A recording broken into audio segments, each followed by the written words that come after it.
All right, Patrick Rooney here. Welcome to another live edition. We're doing live so much these days. It's crazy. I didn't expect to be doing live so much, but live is really a kick. It's very fun. And we're talking to you in real time. You can talk to us in real time, and you get a chance to get us to know us better. I've got 3 guests on, special guests tonight, and I'm going to bring them on one by one. First is Martin Francis. Yeah, in the green corner. Martin, what's going on, Patrick? Not much. Martin was on. Good to see you again. Thank Martin you. was on last time, and we had a great discussion. In fact, it was just Martin last week, and that was a lot of fun. So, also, I'm bringing on my friend Fabian Asensio. Hi, hello. Fabian. Hello. Hey, Fabian, we were going to, I was actually going to bring on, I had thought about bringing Fabian on himself to talk about all of his adventures, adventures, but all he went through at Bond. And there's a long story there. And there's him living there at the Bond house for a while and going through a lot of interesting stuff, which I really want to talk to him about because it involves fear and backing off and then finding out that you can't back up any further and then putting your feet on the ground somewhere. So maybe we'll deal with that at some point. I don't know how. I mean, we're not really doing tonight's show to get at that so much, but another topic. But as it feels right, you can talk about whatever you want, and maybe we'll do it. We'll do another one where it's just you, and I want to hear your story really well too. Okay. So. All right, we have one more person coming on who has not been on in a long time. A special guest. You haven't seen him for a while, and here he is. Hey, Paul. It's been a while. Hey, Martin looked like he about to beat up somebody.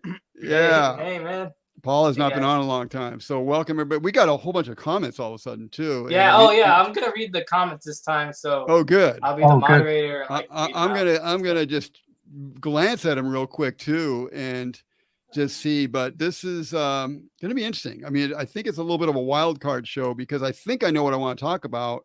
I want to at least introduce the show in a certain way, and then from there I think Martin and Fabian have a special way that they want to mix it up. That's why Martin is wearing his boxing gear tonight and Fabian's probably wearing gloves right now underneath the windshield there. Yeah. Probably. So I want to say hi to everybody that's got in. There's a lot of new notes and things like that. Hi, Cindy Jones is in here new. Tony Bruno's in. Cool. I saw your interview. Oh, yeah. Paul saw your interview also with Samuel, which was really good the other night. Really eye-opening. Very good interview, Tony. Check it out, Pat. I like the way you conducted that. What's that, Martin? I've got darkness in my window. And Fabian has the sun still. Yeah, that means I'm on the East Coast. I'm on the East Coast. Fabian's on the West Coast. Does that mean he's in the light and you're of the darkness? It could be. We'll have to see. Yeah. Somebody said he blat. I don't know what he's talking about, but he blat. Drake Bell. About me. Drake, what's that? He's probably talking about me. Oh, okay. That's cool. He's probably talking about me. What you? Well, Martin looks. Oh, yeah, he's probably talking about you, Martin. Martin's as glad as anybody. Somebody said Drake Bell. Let me see. I heard Jesse is difficult to work with. How do you all deal with working with difficult people? Wow. It's difficult. Man, that's such a big question, Drake. I don't know how to answer that now because it's not just a difficult person to work with. When you find out you're working with somebody who's completely different than what you thought, it's a mind blower.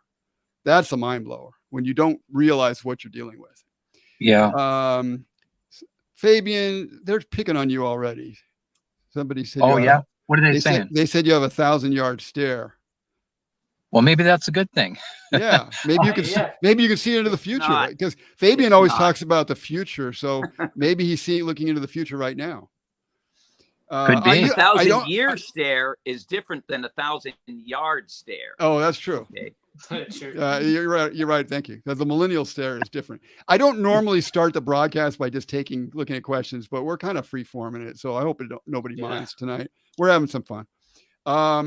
Let's see. Ultra Shine says, praise all for courage to speak out against someone who's beloved, but clearly has hidden demons. Yeah. Tell me about it. Thank you for that. Yeah. I appreciate that. I think we all appreciate that, right? Yeah. Yeah, that's cool. That's a good comment. St. Louis was referring to Martin Francis. Yeah, you're right. Yeah, you were the Blatt man. So St. Louis said he was referring to you. Thank you. Jubine said, "This is crazy. What's going on?" Jesse tried to make it all seem like it's starting to go fast now. Yeah. Do I need to ban that, buddy? No, I got it. Okay, cool. All right. They tried. Paul will be the enforcer here, so he can handle them. Yeah. Go ahead, Fabian. Gets through me. One way that when I saw Jesse really wasn't, this like totally free of anger, sin person. I mean, I clearly saw it. The way that helped to defang him is I would stand up to him, and I argued too much, but sometimes it was good. Sometimes I didn't. Sometimes I just simply stood up, and that really defanged him. And I saw like a real weak side of him. He couldn't deal with real, when you really saw and you didn't judge him and you just faced him, he didn't know how to deal with it really. Well, what do they say? All bullies are cowards. Yeah. Jubine said, and it's funny, this is a different thing. I'm taking some things at the beginning of the show. I'm sure you guys don't mind because you guys are, you guests might mind a little bit, but the people in the chat might not mind.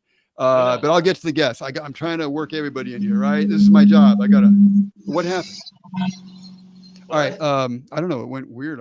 As soon as I went like this, it went weird. Jubine said, "This is crazy. What's going on?" Jesse tried to make it seem like you guys are crazy. Now he won't say anything to prove his guilt. Well, yeah, he kind of stuck right now, unless he wants to be honest, And really, he doesn't need to say anything because according to that one black woman, she had her own show on YouTube or what it was, and she showed the statistics of day by day how many people are watching Jesse's show. Oh, yeah. And we haven't made a dent. So what was my point off? What was my point off of that? We don't know the money, though. The money. Drake is wondering what's the topic. Thank you, Drake, for being the responsible host here and doing what I should have done. And I'm going to get to the topic now. Sorry, I was having a little fun with the comments. Brian is here, poised to strike, as always. Brian always has a striking comment to make. Bella K is here. Good seeing you all. All right. Juby. Yeah, hello. Welcome, everyone. How the Bond followers started any stuff with you guys. How the Bond. Oh, well, yeah, they start stuff with us all the time. It's cool. It's fine. Hey, okay, so here's what I want to say. The topic of tonight's show is, I always have to have cards for this, otherwise I'll forget what the topics are, is taking responsibility or slavery to sin. In other words, Eckhart Tolle, that's funny. He's trying to be like Eckhart Tolle, I guess. That's right, fellas, old school, not a dent. Okay, that's cool, Eckhart Tolle. I like that. That's a funny name, by the way. If you're going to be a troll, at least have a funny troll name. So I at least appreciate the humor of that, Eckhart. But that's fine. If we make a dent or don't make a dent, I mean, I would like to make a dent because I think the guy should fess up to his congregation and fess up to the people that he hurt. But if it's in the cards that Jesse is so good at lying, and he's a sociopathic person who's it doesn't appear to have any problem with lying, and he's very good at it, and he says enough true things and helpful things, I think, to some people that they are willing to stick with him, or they're entertained by him, or whatever. So if y'all whoever wants to stick with him, have at it. I mean, that's up to you. If nothing happens beyond what we've done so far, that's what it is. If other people come out, which I think there's definitely, I don't know if there's definitely other people out there. Well, maybe. I know at least one. But I believe there's other people out there. So if they come forward, then we'll hear from them. So we'll see what happens, but ultimately God's going to work this whole thing out. God's already been at play during the whole situation. So there's been so many miracles so far, personally, and in this whole situation, things that couldn't even have happened. I mean, a guy meeting a guy who Jesse messed with, Armand, meets another guy in jail who was at the bond house also, named Trayvon, who Jesse messed with. What is the chance of that happening? That's a God thing. That doesn't happen. The chances are astronomical of one guy from Bond going to jail, meeting another guy from Bond in jail, and then finding out they have the same story, basically. Yeah. It's just unbelievable. All right. Anyway, He says it hasn't made a dent in the views. Okay, but core members of Bond are leaving. That is true, Drake. Yeah. The production value has gone down significantly. We know a number of people who have left. I didn't mean to. I thought did I take something on screen? I know a lot of people around Jesse are leaving. So it's kind of like I might have mentioned this in another show, but it's kind of like the Soviet Union, where the Soviet Union. Alexander Solzhenitsyn and Reagan and the Pope at the time, I think John Paul I or whatever his name, I don't remember. They were all kind of against, they were all helping to take down the Soviet Union. And the Soviet Union took a long time to fall. It took decades, actually. But it's like the Titanic too. It takes a long time to do what it's going to do. But at the end, it happens real quick. It's kind of like taking out the inside of a house and you take out all the stuff that's inside of it, right? The house is still standing, but a stiff wind will blow it over at some point. So everything kind of can collapse very quickly. So I think what we're talking about. Sorry, I was like responding to. I was just talking about how things can, if somebody is going to stay, if Jesse's going to stay, if people are going to stay with him because they like his entertainment or they like some of the things he says, that's on them. But I'm saying also around Jesse, they are fleeing. There are people fleeing the situation. Think about it. Who knows Jesse best? Us and the people around him who work with him, or those out there who are looking for entertainment? Entertainment, right? Patrick, Jesse's a lot like the Soviet Union in the sense that the Soviet Union, they collapsed, but they didn't go away, and things are collapsing at Jesse's place, maybe, some things here and there, and there may even be a full collapse. But like the Soviet Union, he just rebirthed himself. Yeah. Russia's still the Soviet Union. They just have fewer countries that they are in charge of, but they're working on that. Now they've got Ukraine under their umbrella, and they're going to work on getting more. But and that's the same, I think, with Jesse. We hit him hard, but he took the blow, and he's just going to reinvent himself. Well, that's what he won't call himself a reverend, maybe, but right. He's doing that in real time. I mean, yeah, he's saying to people, "I'm just like you." He sets himself up on a different level because he's been telling us for years that he had no sin and no anger, which wasn't true. But that setting that up already put him in a different position. So a person can tell you, "I'm just like you," but if they've already set themselves up above you, they've already set themselves in different positions. So Jesse no longer calls himself a reverend because he knows that he really can't with a straight face now. He knows he's guilty and he really can't say it. Although he's using the benefits of having a 501c3 nonprofit church. And he got a church like that. The way you get a church like that is to call yourself a reverend to start with. So you call yourself a reverend to get the tax benefits. You call yourself a reverend in court. I think when he took you to court, Martin, didn't he call himself a reverend? I believe he did. Yeah. So you call yourself a reverend. Yeah, he did. Yeah. So you call yourself a reverend when it suits you, but you know that you're guilty in your so-called church. So you can't really call yourself a reverend anymore. So in real time, he's kind of changing things. He used to say, "I don't sin. I never sin." I don't think he says that anymore. He used to say, "I'm going to live forever." I don't think he says that anymore. There's a whole bunch of things that he used to say that he's kind of cleverly changed. Jesse, or you can say the spirit working inside of him, is very, very clever. That whatever any good con man changes his game up, right? Otherwise people start to figure you out. So you have to change up your tactics and stuff. But I'd like to get into the responsibility thing. Well, yes, and I needed to make a statement too. So if you want to make yours first, but we're getting a lot of trolls, but I guess that means we're doing something right. Yeah. No, go ahead, Patrick. No, I just okay. Let me set this up, okay? So, if you need to go to your Paul and do anything, you can. No, I already did. Might be on the other one, but you can because these people. I did it. Yeah. You can tell that we're over the target here because the trolls are out, right? Welcome, trolls. Welcome, trolls. We're obviously over the target here. I wonder what you're afraid of. Right now, it's just a bot. What I'm wondering. Don't even say anything because it's just a bot. Well, what I'm wondering is, are you in Jesse's corner, but you're also saying all this foul stuff? It kind of shows me that what we've been saying is correct. That there's something foul in Jesse that is also in a lot of his followers. It's kind of Yeah, that's who he attracts nowadays. Oh, Gavin McInnes and Anthony. I don't know who Anthony, meaning Anthony.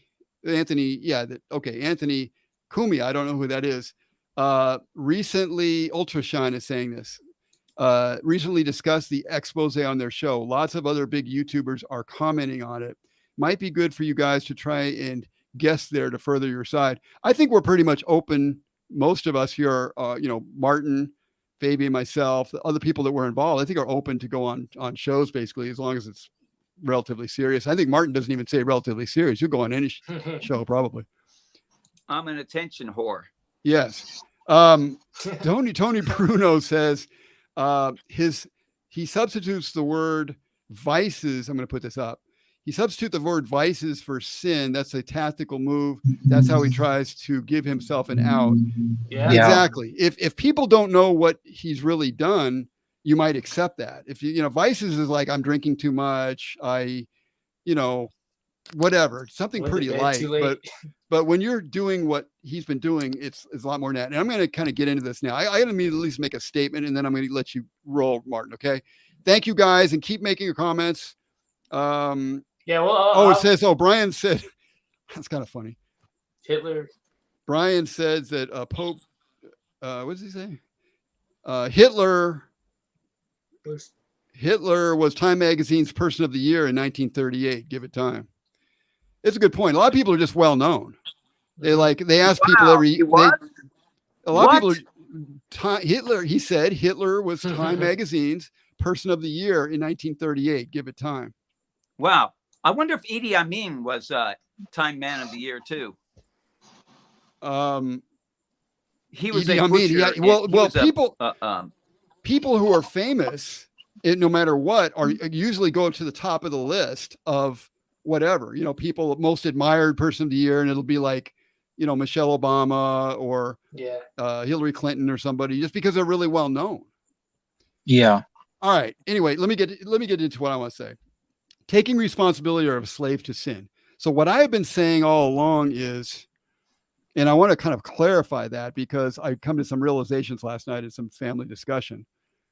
I've been saying I take responsibility in this situation for what I did. Okay. I've been saying that, but I think I've been saying it in kind of a light way that didn't really resonate. It really, honestly, didn't really resonate with my family or with some other people who've rightfully kind of questioned me on that. And what I struggled with was taking responsibility for my actions, but also knowing as my background was being molested at 8, putting myself down kind of mentally and putting people above me. And then especially putting people who are in a position of authority above me. So I kind of had them mentally above me. And then to have Jesse tell me, I wanted to overcome a lot of this stuff, obviously. Well, not obviously, some people don't, but I did. I wanted to overcome a lot of this stuff. So I actually went to Jesse for help in doing that. And so the understanding when I started to counsel with him, which is almost as soon as I met him, really, we started counseling almost immediately. The understanding was that he was going to help me overcome these attractions that I had and things like that. So, obviously he didn't do that. He actually groomed me and then went the other direction with it. So, and also, went against other people who've already been on the video. I think you guys know the story. We don't need to reiterate it. Yeah. So he did things to other people, meaning grooming and predation. Right. So I had a little bit of a problem in between. I was kind of stuck in between wanting to take responsibility and realizing I had certain issues that were, in me based on my past. I hope you can still hear me, Martin, because I'm talking to you too. I can. I called him out. So I had a talk with my family last night, and I realized when I first apologized to them, I really wasn't thinking of them that much. I wanted to, but I really wasn't thinking of the damage that I did. And when I kind of realized, wow, I did what I did last night is I realized I need to take ownership of this in a certain way that I don't think I was willing to do. I committed adultery. Okay. And and we talked about that. I committed adultery. Yeah. And I did that. Okay. Jesse didn't commit adultery in my family. He helped me commit adultery. He's an accessory to adultery, I guess you can say. And he certainly messed, with my mind in different ways. But ultimately, I was responsible for guarding my family, which I failed to do. I committed a crime, which in the Old Testament would have me dead, by the way. I'd be dead. They would take me out because it's adultery is punishable by death. So it's a very serious crime. And not just because it's called a serious crime, but because it really is in a family. It's taken my family, especially since I really wouldn't or couldn't take full responsibility for my side. That really kind of bothered them. And I get that. And I kind of had a glimpse of the pain that I brought them. Anybody that brings adultery or a serious sin into their lives brings it into their family, and their family is going to suffer. My family has suffered for that. And we're just now, we've been, we've been healing from that, for a while, but it hasn't been 100%. And there's flash ups where my son, will get mad at me, and a lot of the stuff has come out. So at this point, the good thing at this point is that everything is pretty much on the table. There is nothing not out there for my family to look at. And we have, and I was telling them today, I think maybe one day we'll start like a family church or something, because the kind of conversations that we have, I think, are so useful at this point. Out of something very bad, what's happened is that we've really been able to talk to each other and put stuff on the table. And really, I think almost everything that's been a problem for my wife and my son, I think, are now out on the table. Thank God. So before you get, I know Martin has his own thoughts on this, but I wanted that to be out there first, because I even feel a little bit better now, like waking up in the morning, like after last night when I realized I needed to confront this and just admit this and say how sorry I was for committing adultery. What's that, Paul? When I noticed that, when I came out and said that to them, I realized after that there was an extra burden taken off me, that I know for myself, I did need to own up to my part of that 100%, even though this other person is really messed up and did some messed up stuff big time. I needed to own up to myself what I did, and that's what I've done. So if you want to comment at all on that, Paul, you can. Otherwise, Martin, you got the floor. I was just gonna say, Armand. Armand's in the chat. Hi. Hey, okay. Armand. Hi, Armand. And others. Hey. Someone was just saying. Wait, where's the comment? I just deleted a troll, and so it's like taking up most of the screen. But they said something like, "Has how many of these guys are in there? I gotta delete." Well, it's like playing Space Invaders. They keep coming. Like they keep. But I'm so happy about this, because I'm happy that the trolls are coming after. No, but they're not real trolls. They're just bots. Oh, okay. So they may not even be. They may not even be Jesse supporters. I don't want to. How can you tell the difference? Well, no, because just by the names, I can tell. Like it's just like one of those. It's like they just go to any new live stream and they put their stuff in there. But it could be someone messing with us. Okay. Well, anyway. But anyway, did you want to comment on what I was saying, because you were part of that big time, that discussion we had yesterday? Yeah, last night. Oh yeah. Anything you want to say? Doesn't matter. No, yeah, because I thought I had forgiven you like fully, like a year, or when you first told us, like a year ago. Yeah. But I realized yesterday I still had like the resentment was still there when things get brought up, and so I was really mad at you, and I had to say I just said I was mad. I was thinking like, am I just mad at you for like because this stuff is brought up, or is there something deeper? And we found out there was something deeper, because that was the missing ingredient, was that it felt like you were kind of making like not excuses. I mean, I don't know how to say it, but like you kind of like, I felt like you weren't taking like full responsibility for it, and so that was kind of bothering me. I was like, yes, Jesse like had you. I mean, like you were tricked into it, but like I still felt like you had you had your own mind, like you could have like well, yeah, and there's wrong. Well, hang on, before you I know. jump, Yeah, I shouldn't have said that, huh? there's two parts too, because some people said, well, okay, the demon inside him, I saw a different entity come out of that day, the first day we did something in the hotel room, the way he looked at me and barked at me. It was very scary and weird. And some people will say, well, okay, maybe you got, you were like freaked out or whatever the first time you're out of your mind in some way, but what about the other times? So, and that's a fair question. I don't even know if I have a complete answer for that. I'm just throwing it out there to be. Yeah, and I'm just saying, transparent. like, just to finish real quick, I'm just Yeah. saying that well, that was the missing ingredient, because I was mad. I was like, am I just like, it was one of those moments where, like, because Jesse uses this, like, if you're mad, you must be wrong. So I'm like, I'm mad here. Because I'm sensing there's something else, like, that you're not saying, or not like something that you didn't say before, but like something that needs to be said. And I was mad at, like, something's wrong. And I was thinking, like, is that just me? Am I at fault because I'm angry? But I was like, no, there's something. Usually when I have like intuition like that, it's something is usually right. And so at the end of the night, you came back and said, I'm sorry. I was like, I was wrong. Like, I did this.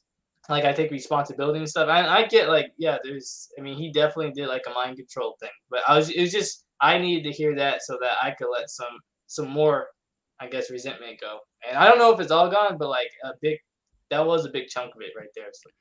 Yeah. And I know, Martin, I'm definitely going to give you your spot here, because I know you want to say, we're not at fault and we're in sin and all that. And we need to address everything. I don't want to block any ideas here, because that's why you guys are on. I don't block you guys out or told you not to say anything. I want you guys to say whatever's on your mind. So go ahead, Martin. Thank you, Paul. Thank you. Thank you, Patrick. Each and every family member who heard about what you did, Patrick, their reaction is on them. You were what is it called when something is not involved in a chemical process, but it still makes it happen? Catalyst. Okay, you guys are not chemistry majors. Okay, anyway, you were like the catalyst. You're like the catalyst, but you're not the actual what's going on with them. What's going on with them? Paul already had anger inside of him, so he reacted angrily to something that shocked him, that he was extremely disappointed about. Same with the other people. All the pain that they felt is from judging you. That's where you get your pain from. That's where that's what anger is, and anger causes pain. Anger is painful, and so that reaction is on them. What you did is on you, but their reaction is on them. Now, I'm going to say this though. Wait. Let me. I'll let you keep going, but I just need to kind of butt in a little bit here. So right. I disagree in the sense that I did not fully really consider them. In other words, when I was doing this stuff, I was hardly thinking of them. Somebody was trying to get me as a troll by saying, "Oh, I didn't care." Yeah, he's partially right. I didn't care enough about my family. I didn't. You didn't think you would get caught, is the whole idea. No. Committing any crime. Wait a minute. I didn't care about the effect enough, the effect that my crime had on my family. Because you didn't see it was having an effect. Well, I didn't know about it. They don't know. They didn't know. And you were keeping it a secret. And it was only really destroying you inside. And because of that, your lowered spiritual connection with God, of course, affects them in that more indirect way or direct way, right? But as far as them knowing or not knowing, that wasn't affecting them till they knew. And all criminals, everybody who does wrong, whether it's breaking God's law or man's law, they hope or don't expect to get caught, and they rarely plan for when they do get caught. Right? And so we can go on and on. No. It's not Martin, wait. It's not about getting caught. It's about doing wrong, whether you get caught or not. When you do wrong, you do calculate whether or not what your chances are of getting caught. Yeah, but that's not what you would feel, what you're hurting your family with. You're hurting your family by doing the act, not necessarily by whether you get caught or not. You're hurting them to start with. As soon as you start committing adultery, you're hurting your family, period. Yes, but they don't feel that hurt. They don't know about that hurt until they find out about it, which most people who do wrong do not ever expect to get caught. Well, I mean, I agree. Can I say Go ahead, Fat. Yeah, go ahead. No, I agree. I like your perspective, Martin. I do. But one of my uncles or aunties, I forgot which of them I saw recently that said this, but said that, I think it was my uncle, said that even though like we didn't know technically what was going on, we still like there's a spiritual connection that we all have, and like let's say like you're like if you had a wife, Martin, like if she murdered somebody, like you wouldn't know technically, but you would kind of like if you would know on a spiritual level, like, hey, something's not right here. She's acting a little funny. Yes. So like I think me and my mom, we did know, but like. But then again, on level. Okay, fine. But then again, we all are messed up spiritually. So how are we to know whether, okay, this is just him devolving more by himself? See, you don't know. Well, let me brought out. Let me add another thing into what Paul said. I believe that they do know that the spirit does go through the family, whether you say it or not. Jesse used to always say, if you do something, never tell your wife and never, all that stuff. But I do believe that they do know, and that also it's kind of like America. America is in a state now, which you might call it in a state of judgment, let's say. Okay. So in a sense, I put my family into a state of judgment to some extent, maybe a big extent. You take yourself out of a certain protection zone that you got. If you do certain sins or smaller things or whatever, okay. But as it says in the Bible, sins against the flesh are against your own body. Those are the most serious sins of all, even though Jesse says they're not nothing. They're actually the most serious sins. Yeah. And if you do these sins, you're putting yourself into a judgment zone, so that you're stepping outside of God's protection, and you're now in the zone of judgment. And so I put my family into a zone, took them out of the protection zone and put them into a zone of judgment. I know that to be the case. So these things are real, and they're not just one sin does not equal the other or whatever. And the pain. They judged? Were they destroyed by God? I see them still standing. Who's that? Your family. Were they judged? Because no. Wait. Getting wiped out. Old Testament judging still exists. You ever see? No, that's what I'm saying. Did they get wiped out? No, but they were protected because they didn't do wrong. But the hedge of protection that God put over us was pulled back to some extent, so we could have some things happen to us that would normally not happen to us if we were in the protection. Because you are the head of the family, and you caught and you did. I mean, I know what you're saying, Martin. I mean, our judgment, our lack of forgiveness heaps on pain to us, but it must have been painful for them just for it to happen. Pain is from their own judgment. That's what the pain is from. You can have pain without. No. Yes. Let me finish the thought real quick. Yeah, just real quick.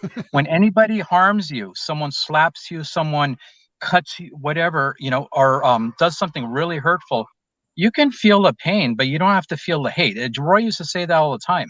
I mean, it's absolutely true. You can feel pain, but then the pain gets really bad if you judge the person. If you've got a protective bubble around you, you don't even feel the pain, because the bullets and the knives and all that stuff, they aren't hitting your spiritual body. Listen, so you don't even feel the pain. I'm telling you what I experienced here. I'm not talking about something that's off the top of my head. I'm not saying it's off the top of your head, Martin, but for me, it happened to me. I'm telling you what happened to me. God took his protection away to some extent so we could feel something. It might just like, I don't know if Job's a good example, but God did take a protective hedge away from Job so that the devil could get to him for a period of time. Remember? But see, Martin and I got in this big, debate about do we have actually a choice, to do good or evil? And it kind of, I think Martin was not quite understanding what I was trying to say, that I know I'm not going like I understand the Bible. I'm not taking my argument from the Bible though, because I know in my life, okay, I was in a similar situation where I was in sin, hiding out, being very cowardly, and not living my life. Okay, Yes. and I wallowed in that for 6 years. Every day I knew I needed to take some action, and it was absolute. God was there. He was like not hounding me or pressuring me, but he was always there. So I finally, okay, I realized I'm not going to get over this anger I have that's horrible if I continue on this way. So I chose to take the step and do the thing that I need to do, like go back to bond and, look at my judgment and separate from the judgment. That was a choice, but that doesn't, see, the thing is, I felt my conscience was about to leave me. Literally, it was the most it was really, really scary. It was, you guys don't know how scary that is. That is then horrific. tell me how that choice was actually made, Fabian. Tell me the mechanics of how that choice was made up in your mind. I don't know. Wait. How does he? Well, why then does if he you have don't to know, you don't know if you made a choice. Wait. Why does he have Yes, to know I the do. mechanic? Why does he have to know the mechanics of But something? He's If he making a knows, claim no, I that, don't, this that because he I made a know. choice. And I'm Martin, saying, how do you know you made a choice? Okay, I know, because I'll tell you how I know. Because my conscience, the standard that we have, without which we are gone. We're gone. That it was separating from me. I could feel it departing from me, but it didn't leave right away. I absolutely knew that. It was on the verge of leaving, and that scared the crap out of me. Yeah. And then I said, okay, I'm going to deal with what I'm going to face my fear. I'm going to let go of all this, step by step. Doesn't happen right away. So, and then also and Jesus, he warns us about that hell. That hell was going to become real, man, for forever. Jesus warns us a lot in the Bible. Why would he warn us if we had no option? It doesn't make sense, Martin. It doesn't. Right. Martin, You're still talking about, the pressures was on me. I realized this, and the pressures was on me. Okay. So it was just scary. I've had pressures on me for 30 years of porn and knowing I should be off of it. And I went 30 years. That's like how much? 24 years longer than you. So, but Martin, right. Martin, you may not have had the same kind of wake up call that Fabian, the knowledge, like I'll give you an example. When I talked about this before, but I used to have dreams. I would smoke dope when I was, a young man, and I'd work all night. I'd go home and try to sleep, and I couldn't sleep that well. So I would, have some weed to sleep. And what I would do is I'd fall into very deep dreams. And so the dreams got real deep, and they would involve sometimes sexual situations, but they would go down as soon as they got into sexual. Underneath that was a level of evil that was underneath the sex. And when I saw the darkness that I was facing straight up, it scared the hell out of me. And it basically stopped me from smoking dope, going to bed, and sleeping. And because I was looking for an escape, you can only go so far in one direction to escape. But as soon as you find out you're escaping into hell, it scares the living hell out of you, and you're willing to turn around. Hopefully we didn't lose Martin there, because I wanted. I'm telling that to him. Yeah. And the thing is, see, did you hear that, Martin? And then Martin gave me the reasoning that, it says that Jesus said that. Oh, I don't know. So you can keep going. I think he can still hear you. Jesus said, that he not one of the apostles that God gave him were lost. He retained and saved every one of them except Judas, which was, had to be. That was preset, right? Mm-hmm. But you don't. Okay, that's a very special situation. Those are apostles to set out the salvation of souls all over the world. Okay, you don't expound that to like everything, so everything is preset for all souls. There has to be an option, because otherwise we're just, if you have God just set humans as all going to make heaven, and the others are going to make hell, period, then what does that make God? I mean, he's creating a horrendous hell, different levels, I'm sure, for different sinners. Yeah. But and that's justice, right? And it's vengeance too, it says in the Bible. But how It is. could it be if they had no choice, if they had no chance? Yeah, How and could it be? I wish Martin was here to hear this, because he's been kind of all over this choice issue, which I don't quite get. I get some Yeah. of it, but not to a point. I understand that I was kind of set up for what I did in life, so to speak, bringing it back to the subject that we're talking about here. I understand that, but that doesn't take away my responsibility to take ownership for what I did as a grown man. Right, right. Because at one point, see, what the way I explained to you on the phone, at a certain point, you get an awakening. Just it could be, however, and you realize, wow, I'm really enjoying this, and I'm this is really bad, And Yeah. then we keep on going. We keep on going. That's Yeah. on us, okay? And then finally, it created enough pain where it took a lot. And it took a lot for me too, but thank God, all that matters is that we woke up, but it didn't mean that we That's had right. to wake up. We That's- didn't and that is why God is so, like, they're joyous when this happens, because they know what was in the balance. There's some kind That's a of good point. there's some kind of a choice, in the sense that a free will, whatever you want to call it, but I think we do have some choice within us to choose good, right? As somebody made a funny comment here, Ultra Shown said, this is kind of funny. I wish Martin could hear this, but he may not get back on the show. I don't know. I don't see I him hope right he now. does. I hope he gets back on. He's out right now, so I'm gonna take out his other.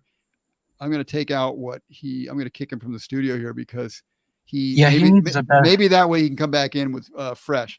Okay, Ultra Shown says, it's kind of funny and to the point, even though it's kind of a long statement. Also, those hurt feel very responsible for it. They don't need to psychoanalyze it to death. Maybe that's what we're doing. Hopefully we're not. Everybody makes mistakes, but it's the love of God that brought you back to the truth and confession. You know what? That is true. That's the bottom line. The love of God help save me and my family. Yeah. And help bring you back to reality, Fabian. Yeah. And it says fear of the Lord is the beginning of wisdom, and it can start that way, and a lot of people spend their whole life rejecting, and God, I mean, I don't know how much he keeps on trying to save them, but Jesus said narrow is the path, right? But yeah, that's probably millions and millions of people, but narrow is the path. So God didn't make it narrow. People's selfish egos makes it narrow. That's true. God wants to save everybody. If you read the Bible, God says he wants everyone to be saved. Everybody. Yeah. He's not trying to not save people. On the other hand, he kind of knows there's certain people are not going to be saved. I'm going to read a few other things while we're here, and hopefully maybe Martin's battery died. But yeah, those are good points, guys. Yeah. Maybe. So Dean Thomas Triplet, if you want to answer it at all, you can. Paul says, "What's Paul's play in this?" He's on our side. Yeah. Okay. Well, Paul's my son, so that's, I don't know, his play. I mean. Oh yeah, I don't know. I just came in here because. Yeah, he's just here to talk. Yeah, but see, he's part of the family, and he knows all the stuff that's gone on. So I sense with Martin that he's missing some of that responsibility thing, because I heard him comment. I mean, I saw it on text where he said, "I don't know why God took so long to wake me up, but he is appreciative. Thank God he is now." But I don't think God made him sin for 30 years. I think he was, enjoying it and selfish slob, at a certain point and then thank God you said what was selfish? He was a selfish slob, just like we all have been, of course, but he was getting a lot out of it, and that's not God's fault. God didn't, I think what he's doing is he's equating appreciating waking up now. Thank God, because you, Pat, your thing helped him so greatly. It was a slap in the face to him, but he's equating that appreciation with God made him wait so long so he would appreciate. No, he appreciates, period. He thank God. I think you're right. And unfortunately, Martin, if you ain't here to defend yourself, dude, you're going to have to make little comments on the replay or something. Yeah, I hope he gets in. Hey, Adriana Bavacqua gave $10. Can you guys see that? We appreciate it. Thank you. Thank you, Adriana. And I know who this person is. Her name sounds familiar to me. So Adriana, thank you. I really appreciate that. And I'm glad that you're here and watching what we're talking about here. And this show was kind of like, this show is kind of like to get out, especially what happened last night. We want to talk about some stuff anyway, but I wanted people to know, I came to something last night about ownership. It's kind of a weird thing because we are slaves to sin. We are, Right. I was kind of a slave in a certain way to certain things. It's hard to it's hard to make sense of in a certain way because we are slaves until we wake up. I was a slave until I woke up. And thank God I woke up, but it doesn't mean that I shouldn't take responsibility and just put it on somebody else. Because he's a slave to sin too. Jesse's a slave to sin greater than me because he's so deep into this stuff. But we all have a moment in time where we become aware of that, and there's some kind of option, because otherwise there's not going to be any, it's like the heaven and hell thing. There's no reason for hell if we had no option. If we had there would be no guilt on us if we had no option. Yeah, there's got to be a guilt there. And can I just read a comment real quick? Yeah, go ahead. I'm trying to scan through them too because there's a lot of comments here. St. Louis asked a question about if I see anything of Jesse's behaviors. Oh, and thank you guys for commenting. I saw a few weird things, for instance, on the Bond house in the front lawn. I didn't think of anything too weird then, but now it's so anyway, there's three of us as kids were playing on the front lawn of his house, and Jesse would do this weird thing. He pick. I don't even know why we let him do this, to be honest, but he would pick his nose kind of, but not go fully in there. Yeah, it's not kind of gross, but he did that.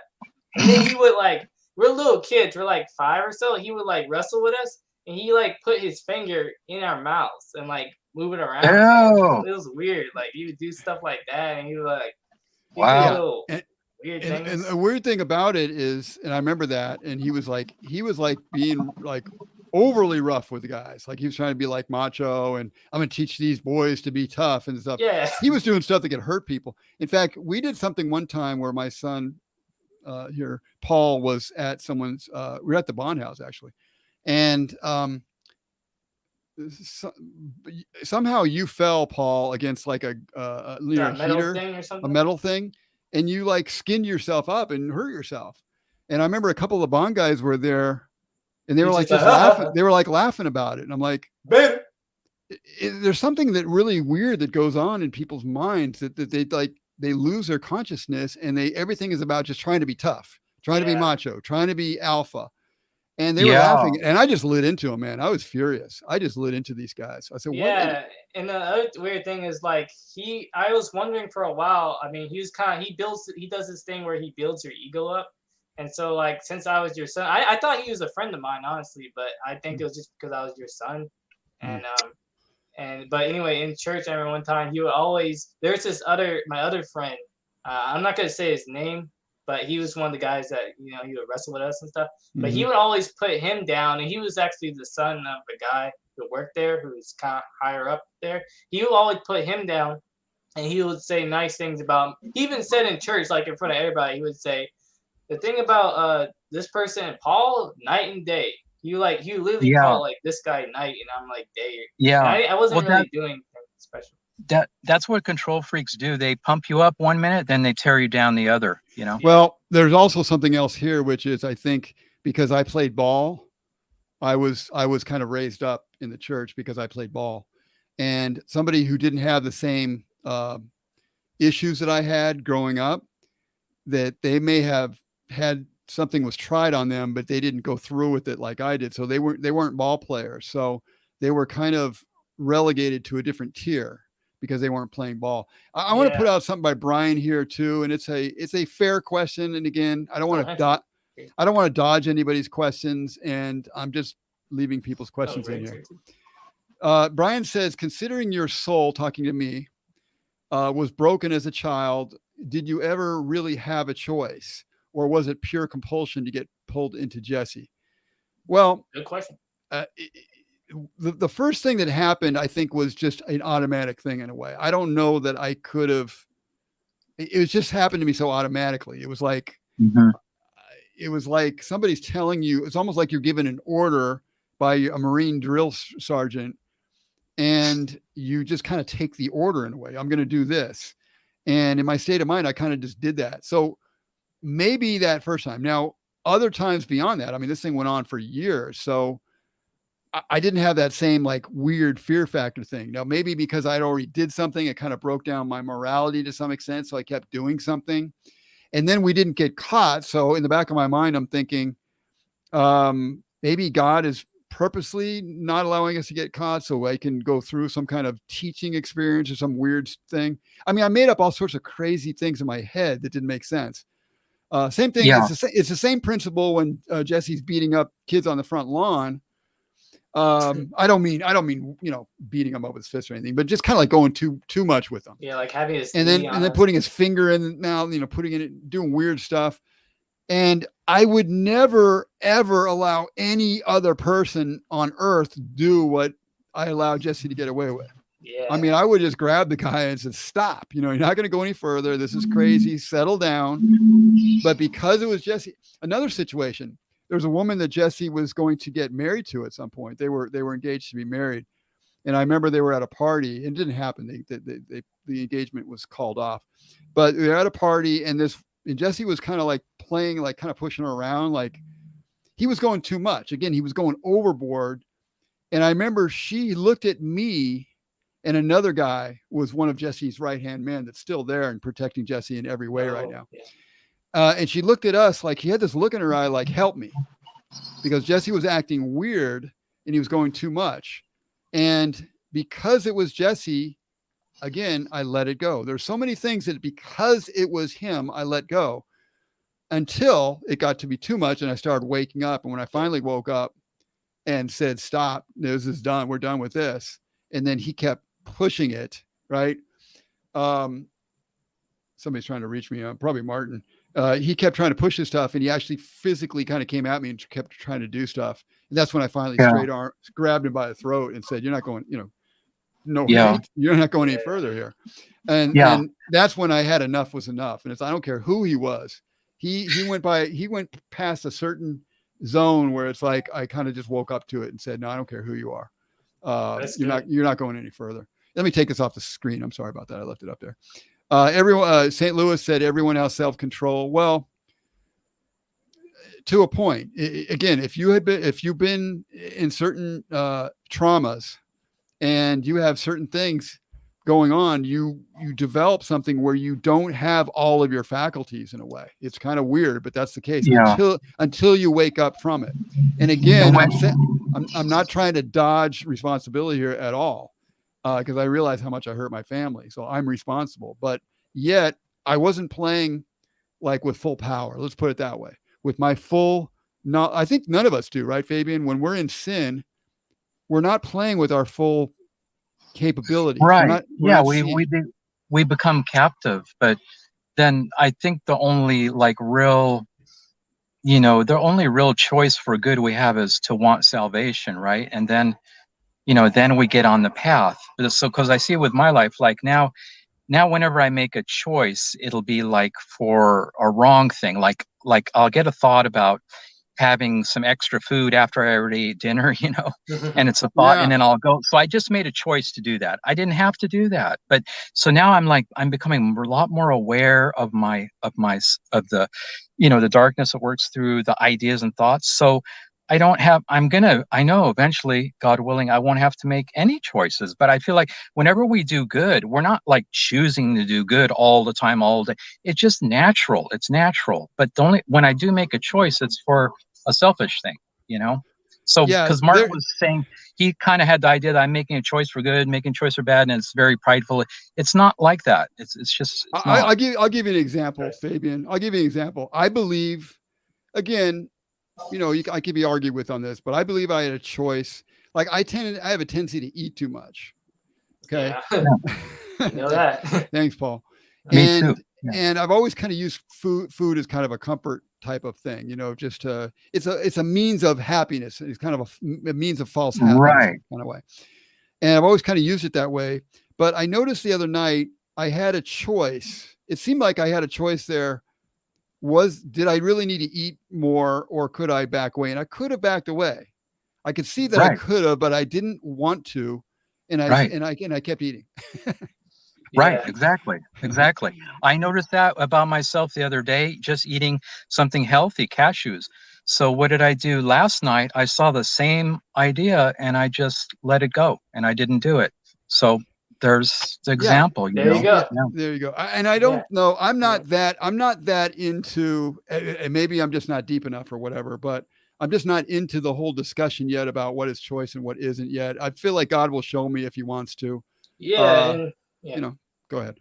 Oh yeah. I was just gonna say, yeah. I mean, I think, yeah, Martin, like, I like that he has his own take on things, and I don't care about that, but you know, he does, and I mean, that's cool. He does. I mean, Yeah. Yeah, Go ahead. yeah. I just think he's making some assumptions, which, you know, he was saying don't make assumptions, but you know, I do sense that he needs to take a little bit more responsibility for years of like repressing a lot of stuff and doubting, like, you know, we all did with Jesse, but it's like you push it down, push it down, push it down. With him, it's created cancer. So I just want him to see, you know, I'm not saying I'm totally right, but I know I can see with my life, what I explained my life is real and it's a principle. And I just want him to see the whole depth of how selfish he's been. And, you know, because he needs to be healed. I mean, even, you know, healing is not it's where we end up afterwards, right? But I just sense, I sense there's something missing there with him. Well, you guys are going to continue your But yeah, conversation about that, but I was just gonna. Is it Go okay ahead, if I Paul. get to some comments? Yeah, after yeah. that? I was trying to get to him too, and I wasn't like trying to disregard you. You think I'm on my phone here? Like, I was actually trying to get to Martin because he's been trying to get back in, but he can't get back on. I said, just shut it down completely and try to get back on. We're almost done with the show anyway. I'm not going to have a long show tonight. So, you know, I don't know that he's even going to get back in the show tonight. But yeah, Go ahead, but yeah, Paul. you guys making good points. Go ahead, And, whatever yeah, comments hey, you want to go to. Yeah. Hey, AB, thank you for your comments. Appreciate them. Skip McBurney, St. Louis, Armand, Cindy Jones, all you guys, Jubine. Oh yeah, I saw 21 Studios in there. Oh, too. cool. That's cool. Cool. Greg. But yeah, oh yeah, to get to a couple comments. Martin's not getting back in, by the way. I told him just wait till next show or something. Oh, I don't know yeah. what the hell, but maybe he's got a cheap internet or something because his internet keeps. I saw him on a show like last week, and it kept like his internet kept going out. I'm like, well, just maybe upgrade your internet. Yeah, I don't know. Maybe I don't know. But yeah, let me see a couple comments. Oh yeah, I think St. Louis Ultraphone. So Ultraphone said, I guess this is to you.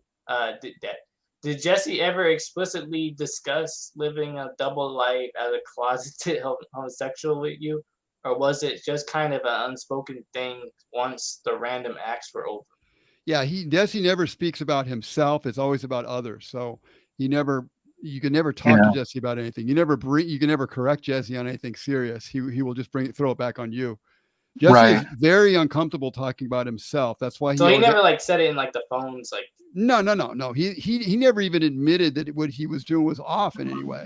He was just doing it, and it was unspoken. The whole thing was. So how do you guys like know where to like meet? What's that? How do you guys know where to go? Well, there's certain private places that people know to go to. They're not, you know, people ask for, where's your proof? Well, people like us, you know, are going out of our way to do things secretly. I mean, so you're not making texts, you're not making videos, you're not doing because it was in like the Bond building sometimes, right? So you just fall. Yeah, so there's places to go without getting. Yeah, so anyway, St. Louis. He wanted to ask about like the what Jesse said over the phone, I guess. Oh yeah, so I think I said this in a video. It was titled "How to Pray" Part 1, but just to talk about it again, maybe we remember something different. But like he basically he did admit to it. The first time, my dad told me what happened, and then I was shocked, and then I demanded. I was like, I mean, I believed you, but I was still in shock. I mean, I was just like, I don't know. I was in a weird place, but I was like, I want to hear this from Jesse himself. So we called up Jesse, and I was like, Jesse. Well, I call him like he's actually the weird thing. He's actually my goddad, which is kind of creepy now. But I said, Goddad, is this true? What he's saying? And then Jesse like, what? I think he was referring to you. He's like, Pat, you told him? He's like, he's kind of like, you know, that's the biggest sin of all. Is telling. He's like, you told him? Yeah. You told him? And Dad, you're like getting mad. You're like, Jesse, you're lying. And then I was yelling at him. You told him, and then I'm not sure if he admitted it that time on the first phone call. And then let's see, but I know you like hounded him and then said you lied, and then I think we hung up or something. But I know the next time we called him up for sure, he admitted it. It was with my mom was on the phone too, and he was like, he's like, I'm like, why are you? I forgot. I'm trying to. It was like a year ago or something like that. He said for sure. I can tell you. He said, "I'm sorry this happened." You know how he does that voice. He's like, he goes to, "I'm sorry it happened. I was weak. I mean, not weak, but I was like, it was a fallen state, like stuff like that. Like excuse."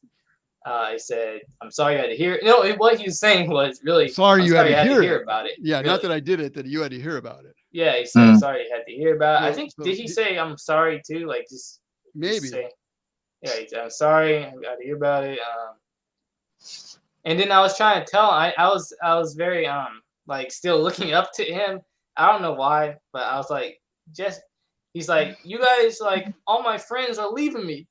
And I was like, Jesse, I was like saying weekly, Jesse, I'm still your friend. He's like, okay, yeah. But Pat, you're leaving me. Like, he ignored me, but. So that's how I know now he was never really our friend. He was just kind of using us to get to you.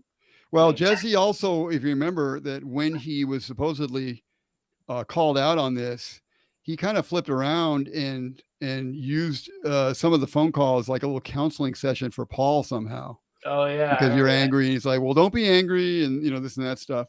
Yeah. And he just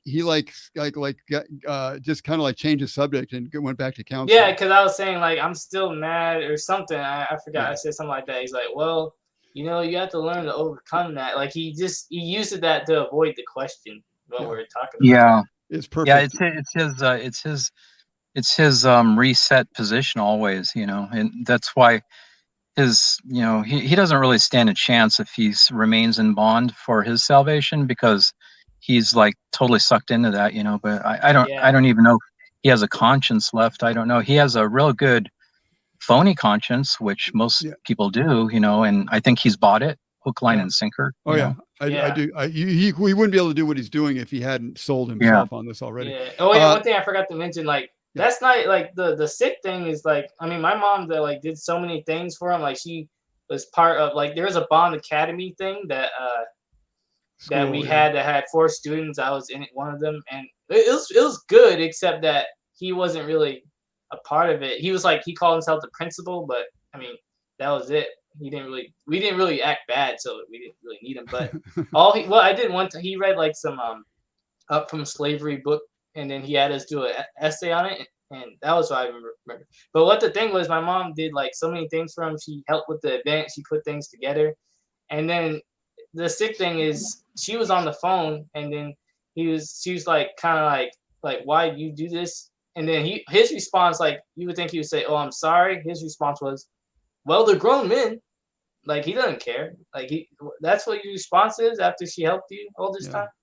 So, he threw Martin under the bus too. A lot of people.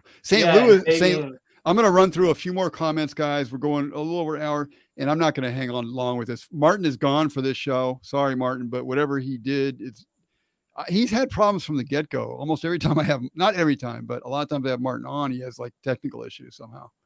But hopefully we'll get those fixed. But I just want to read some other. Go ahead, Fabian, because I didn't want to hold you out of this. No, he might need a better router or something. Yeah. Did you want to comment on anything before? I was just going to move and talk about comments. Oh no, go ahead. Then roll up. So, and whatever you got, if you guys see ones too and you want to point them out, let me know. Yeah, I'll read comments. I'm gonna read one now from St. Louis 9 again. And it says Patrick Rooney chose to allow Jesse to convince him into evil. Well, I would say St. Louis X. I don't know. again, it's a funny way to say it because it's not really a choice. It's like you're automatically believing the person because of the position that they are in, that you have given them. You don't even realize that you've put them there. So it's yes, there may be a choice on some level, but consciously you're not aware of any kind of choice. All you're aware of is that you know that you have this person in a particular position, and you believe the person almost anything that they say because you think that they're next to God. Yeah. Patrick had a wife and son throughout the time of so to do my with Jesse. I don't know what he's saying. Basically, he's saying my sin was worse than Jesse's, I think.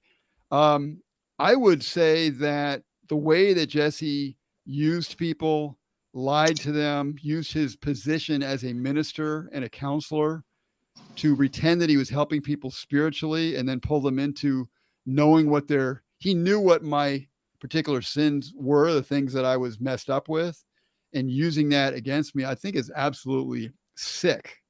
And I don't want to say like I'm better than this guy or whatever, but what he did is absolutely sick. What I did was wrong, and that's my responsibility to protect my family. I was certainly wrong about that, and I failed in that. But it doesn't absolve Jesse of being a sick man. That was my whole war with him, that I saw clearly he was misrepresenting real salvation, which, the blessed Roy Masters was actually showing the real thing. Jesse was misrepresenting it, and he was misrepresenting Jesus. I clearly saw that. So that was a big, I see with a lot of commenters, that they don't seem to see that, like how serious an issue that is. That's really a big deal. That's a huge deal. That's huge. Which part was huge, baby? I'm sorry, I was reading something else. To misrepresent the Holy Spirit and Jesus and salvation. It's this thing. I've always said, and you've said the same thing. This thing is much bigger than this. It's not some minister that had a sex problem.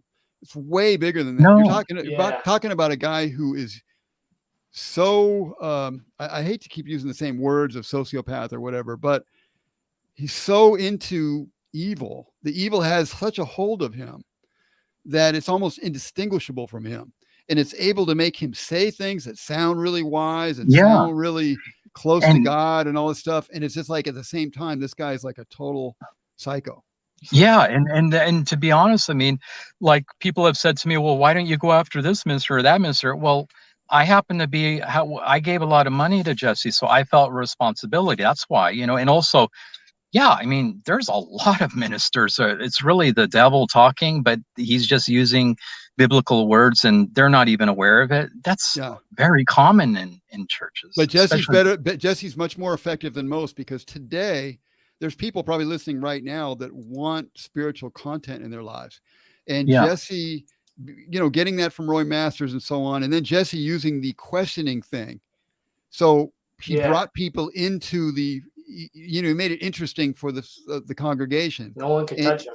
Yeah. And he gave this he gave people more than just reading the Bible. So even now, even in his messed up state, people are still watching him because they feel like he's giving them more than they're just getting from the Bible. Right. Yeah. I always called him, he's a fake mechanical black Roy Masters. That's what it is.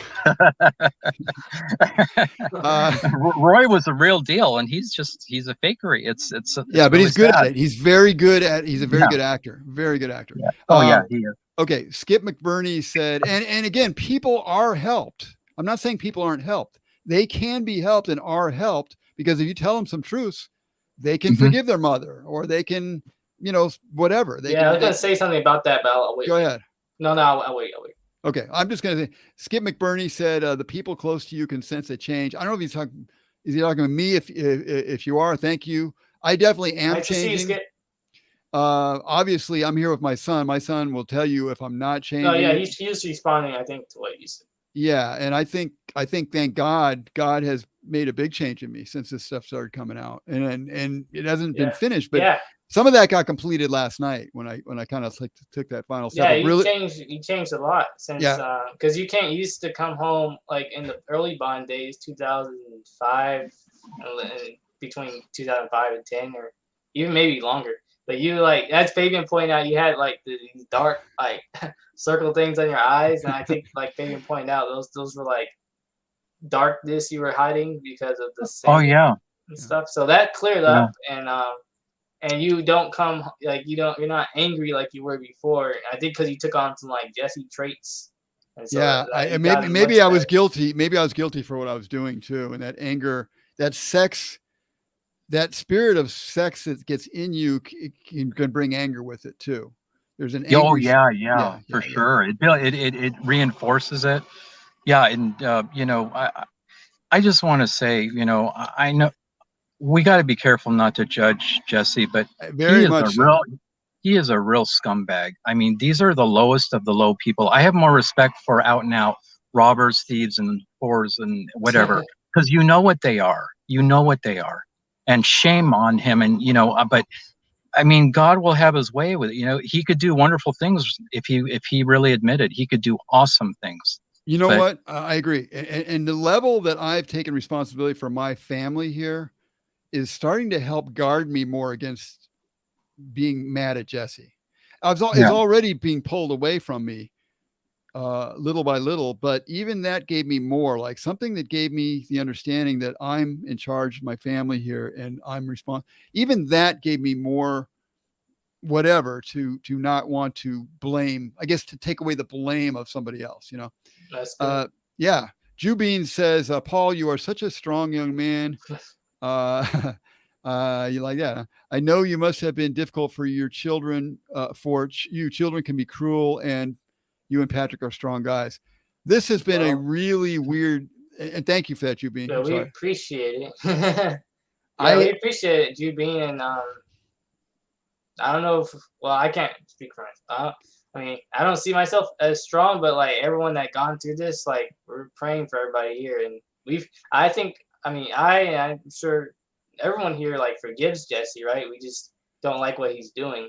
I don't want to see. I've never wanted to see anything, people going after him just to, and when I've heard that people hate him or say, I said, no, don't be hating him. Don't encourage people to hate him. I'm not for that. I come out against that. Some people are saying that. I definitely don't say hate him. Hating destroys yourself. If you hate other people, you're destroying yourself. All right. Cindy But yeah, Jones. thank you, Juby. Appreciate it. Yeah, thank you very much. Cindy Oh said yeah, children I was can just gonna say 3 things, right quick, if you don't mind. Yeah, go ahead. After you read the comments. I see Well, Mr. Sandy LaFontaine. Hey, I know who what's you that? are. I know What's who that? Sandy LaFontaine is. His secret identity. Oh, I do too. And I'm Yeah. trying to catch up too. And you guys can break in. I'm just looking at comments. I'm trying to catch up, and then we'll kind of finish up. oh, So, Spock, Dr. Spock is here, huh? Yeah, you know who it is. Yeah. Okay. Somebody's trying to reach me. Wait a minute. But I Does was this gonna guy Martin is sending me a huge text right now as if I'm off the show? Maybe he thinks I'm off the show. Oh, maybe. He Maybe thinks I must be off the show, man. That's He sent me weird. a huge text.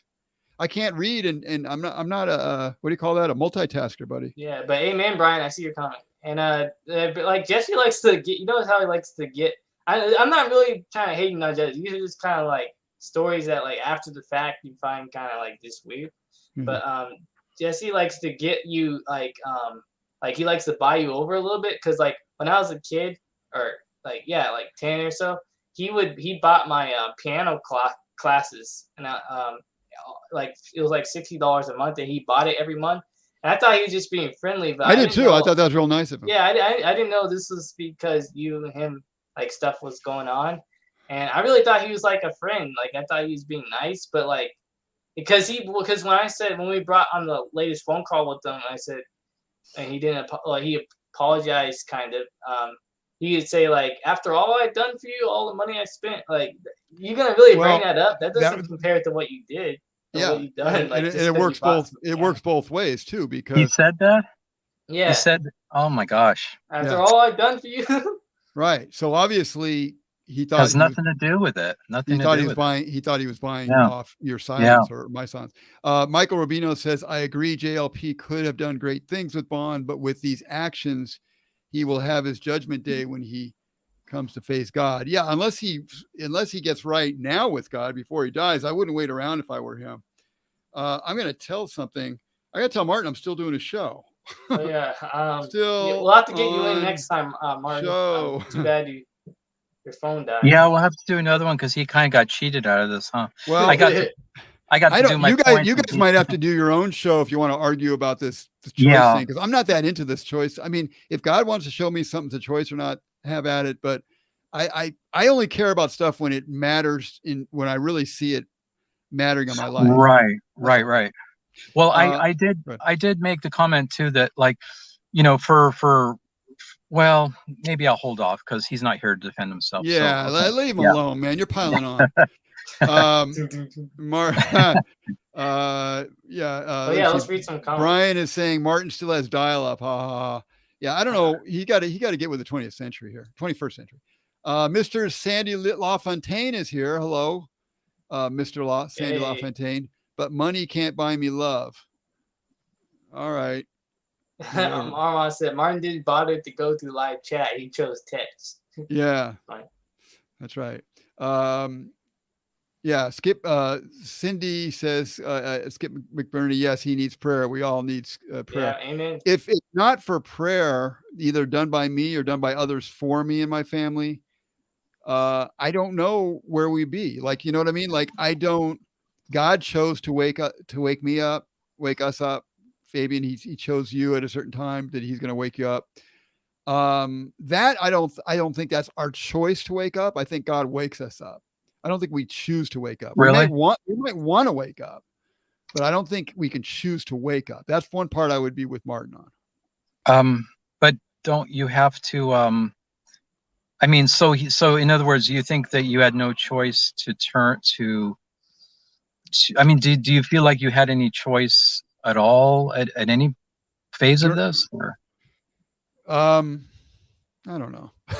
I mean, at some point I was obviously doing things that were selfishly oriented and I kept doing them. So did I have a choice to stop? I don't know. I'd like to say yes. I don't want to go. I don't want to go backwards with my family either. I'm taking responsibility here, man. No, if you don't know, you don't know. I mean, I don't. At some point, my mind was so screwed up with this stuff that I believed so much, but it just kept creeping in. My conscience kept creeping in. And eventually I listened to my conscience, I guess, about the best way to say it. Right. Exactly. Cause you could have, I don't know. I mean, there's a lot of people, they continue down the path to destruction, you know, when they get a disease and they die and they're totally in denial the whole time. So I don't know. I don't know either. I don't know if you made, but there was enough pain where you cried out something in you. Yeah. Wanted help, right? Yeah. Something wanted help. And I sought more light, I think, so I could get help. I wanted more clarity because I kept going back and forth. I wanted more clarity. Thank God you did. Yeah. Imagine where we'd be. I know. Let me bring in a hater here. And it's kind of funny that they're saying this. I deleted his comment, but I'll let them say it. D. Kanusukyo says, I encourage everyone to go watch Tree of Logic's new video. Well, go watch it if you want. But it says she destroyed. Oh, no, I know who Tree of Logic is. She's an idiot. She had like an 8-minute live stream, ran like hell. I put a big answer to her thing after her live stream, which she wouldn't print. And I had to try to put some other comments up there too. All she was saying, she didn't destroy anything. All she said is that Jesse's still making money. He still got views. Like, what does that mean? Making money, right? And but she doesn't see the financial part. She doesn't know that. Well, she doesn't know what they're losing in money, right? But even if they were making money, even if Bond was making money, even if Bond had every person in the world on their side, what does it matter? How did she destroy me? Because I'm telling you, we're having an open discussion, much more open than would ever occur on her channel. We're having an open discussion right now. People can come in. As long as they're not completely foul, we're listening to them, even putting up their stupid comments.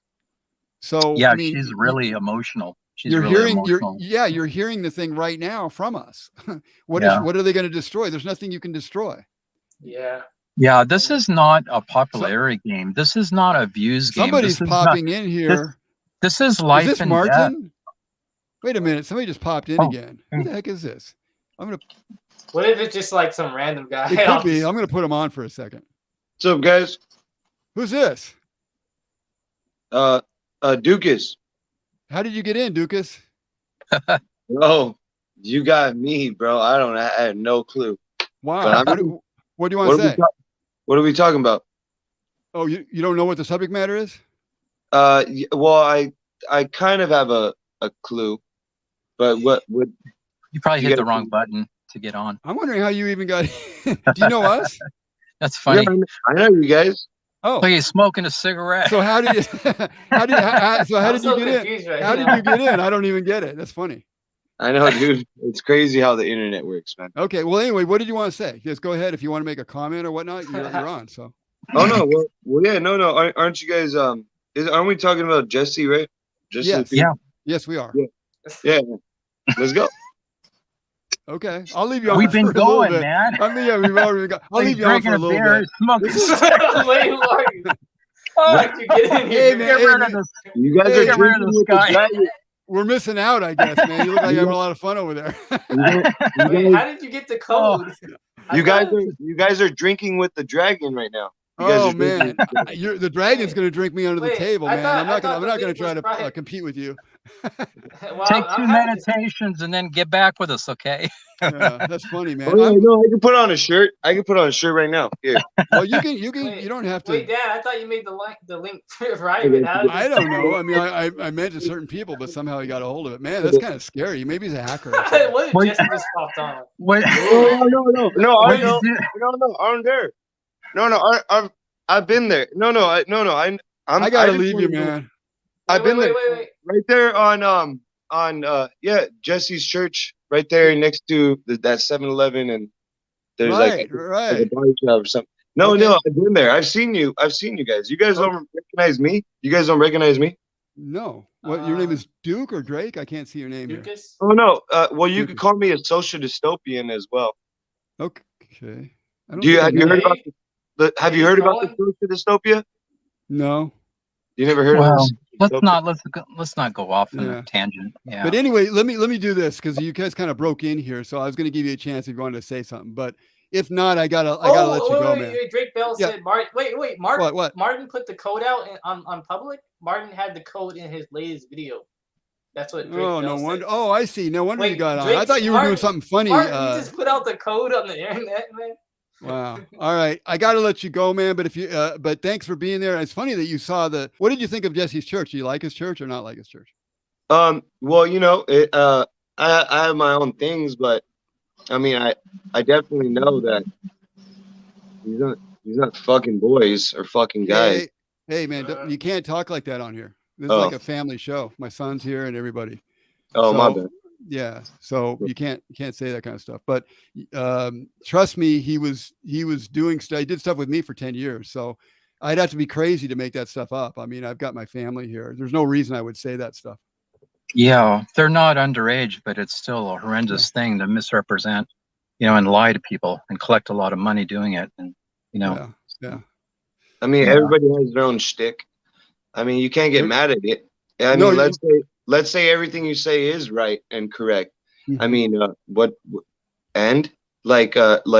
okay. Well, we're just shining Well, light what we're on it. doing is we're Yeah. putting stuff out to warn other people because Yeah. other people have been involved in this stuff. Jesse has been messing with other people for over a long period of time. So I'm You don't letting think people they know should what's learn on going their on and warning them. What's that? You don't think they should learn on their own? No, I think they should be warned if No. possible. Why should I let someone learn? It might be too late. Jesse Yeah, already be doing something with somebody, and by the time they learn, he's already doing something with them. Yeah. Isn't that what CNN has been doing for like I don't know how long?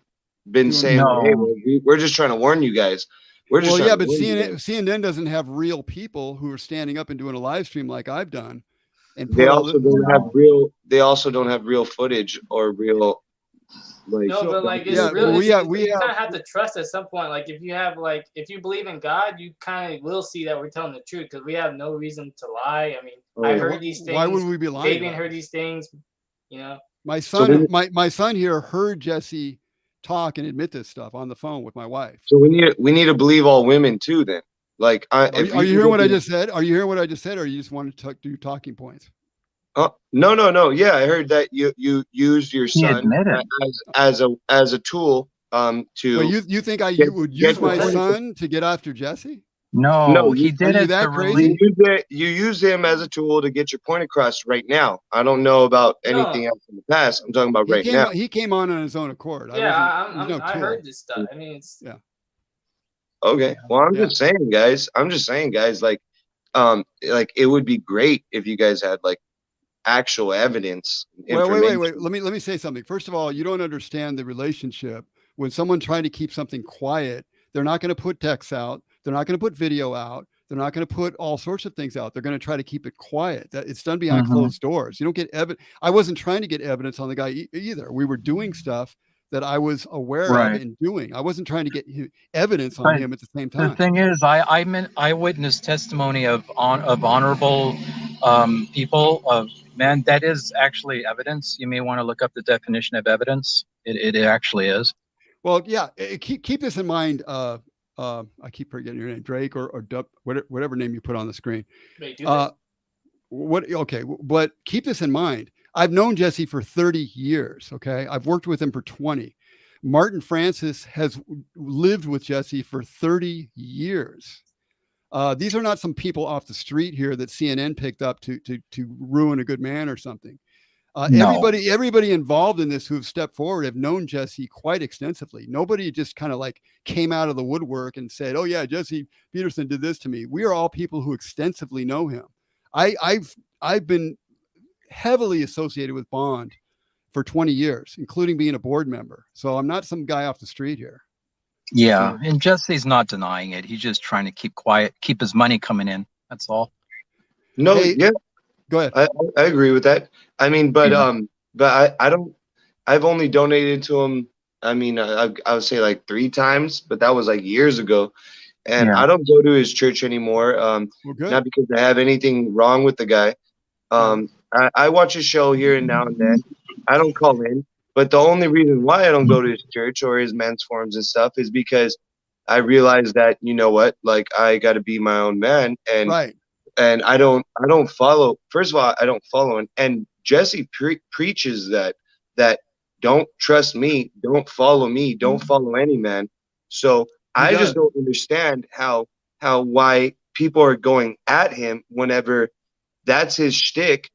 And it seems like you guys are just getting mad that, you know, he's doing a great job at whatever he does. Well, wait, how is he And doing a maybe great job when he's maybe there like might be foul messing play. with people? Maybe there might be foul play, Okay. but why do you have to get in his life about it? Just, Wait. It's But not he got his. in It's our not life, his though. life. He's a minister of God.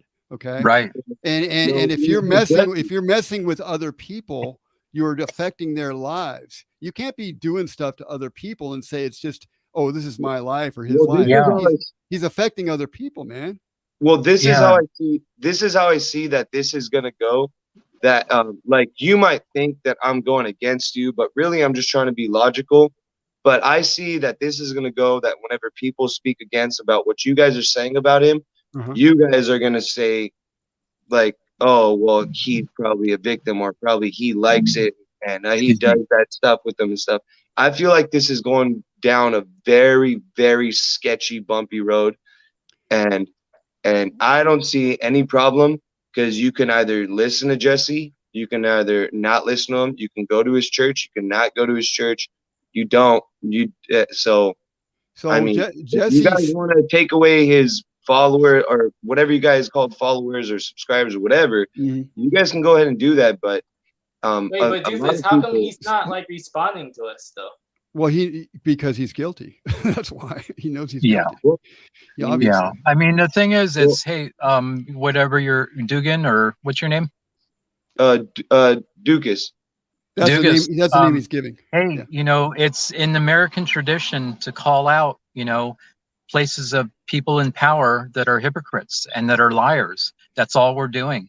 But you know, I and mean, and if it's a good- somebody is trying to bring in people to homosexuality, Mhm. and he is grooming them, and then if they have something in them that he knew about me, Yeah. because he knew my past, and so he worked on that. And if he's grooming you and then trying to do something, if you make a move in his direction, in other words, if his advances are, if he comes through with his advances, and he does something with you, This guy's doing some very dark stuff and then calling himself a minister. Well, Yeah, and he's saying don't listen to me, don't follow me, but for 30 years he's put himself up as a man with no sin and no anger. So if you have no sin, you're automatically going to put somebody on a particular pedestal, whether they tell you to or not. And he also has been saying some really inaccurate and exaggerated things about most Black people. That's like stoking prejudice and hate against Blacks. Like, most Black men cannot even take care of themselves. Most Black people are very violent. And there's a whole bunch of other quotes that for years he's been saying.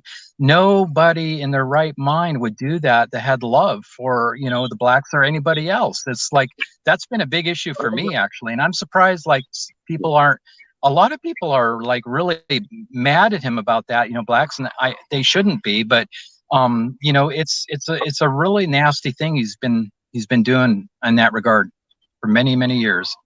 Yeah. Well, I mean, go ahead, Davis. I live in Los Angeles, and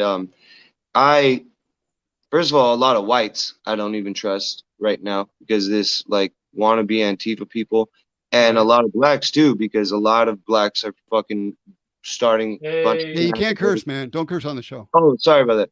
Starting a bunch of stuff and all that. And so like, look, he can say whatever he wants. He can say not all, but most Blacks are violent and all that stuff like that. He can say that. It's BS. I have no problem with that. But it's your choice. It's your choice to listen. Hey, let me answer that. Let me answer that. If Jesse doesn't get in more trouble, and I would argue that he's doing stuff in his organization that is very sketchy beyond this, but let's just say he doesn't get in more trouble. If you want to go to this guy's, and he still has a church there, if you want to go there, knock yourself out. I'm not, go for it. Go knock yourself out. But to me, if he wants to call himself an internet guru or whatever he is now, and he's no longer a reverend, and he doesn't want to be a Christian minister anymore, fine. But don't have a Christian church that you build under being a Christian. You build a church, a 501c3 nonprofit, calling yourself a Christian minister, and now you're backing away from it. I'm saying, no, you can't be a homosexual groomer and predator and be a Christian minister at the same time. The two don't go together. If he wants to be an internet guru and you think he's saying smart things, go follow him. But you can't be a Christian minister and do that stuff. Sorry. Is there going to be some type of info or like documentation? The documentation you already have. You have people that have known him for 30 years. Two of us know him for 30 years. The others know him for a long time. People are coming forward that are witnesses, real witnesses, that, by the way, works in a court of law. You go to a court of law, you don't have to always have a phone or some text or a video. You have eyewitnesses, and people are often put away in jail. I'm not because of eyewitness testimony. So don't tell me that you need this and that, because all you're doing is setting the bar so high that trying to make it impossible for us to get over the bar. And at the same time, making the bar so low for Jesse that he doesn't even have to answer anything in his church. He doesn't even have to answer a single question. And you guys are coming to me and saying, oh, why don't you have documented proof? Why don't you ask Jesse one question and see if he answers you? Well, I'm saying like, look, I've known my dad for 26 years, but I've only had maybe 12 years of like actual, relationship. So like that is kind of a fallacy. That no, wait. You've known him for 30 years. It's not like you lived with him. It's not like yes, we have. Wait a minute. You have lived with him, possibly have lived with him, right? But not for 30 years. Well, no, wait. Martin has lived with him for 30 years.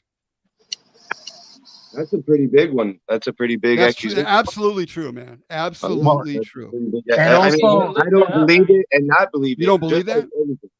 Look, look. But see, you have to work with me here, because I don't believe it. I don't believe it, and I don't not believe it. Okay. I don't not believe it. This is all just new, and I just want to see. I want to see it for myself. All right. Yeah. Was I fair with you in answering your questions? No. Yeah. No. Yeah. Also, I know that Jesse is an easy target to to just pretty much say everything that he says, he's lying. I'm Because not saying that. He says but something. He says a lot of things that are he's true. an easy target to say that, like oh, he's lying, and he actually does have anger, and he actually does have he's an easy target. No, it's bigger than that. Because he's not very good at defending himself, but at the same time, I don't even see why he should need to defend himself. Okay. I don't Hang on, Doofus, wait, Doofus. let me tell you Paul, something. go ahead. I just want to answer. Oh yeah, go ahead. but Doofus, do you think it's okay, like if Samuel, who's a guy that recently went to bond, if he's like sitting, Jesse has him go into a silent prayer with his eye closed, and then he meanwhile like touches his private areas, is that okay? No. Well, I mean, if it's true, obviously not. But however, Samuel, I love it. I think you did a fraudulent slip right there, because Samuel is also a tool that you guys are using, because he is very close, but only recently very close to Jesse.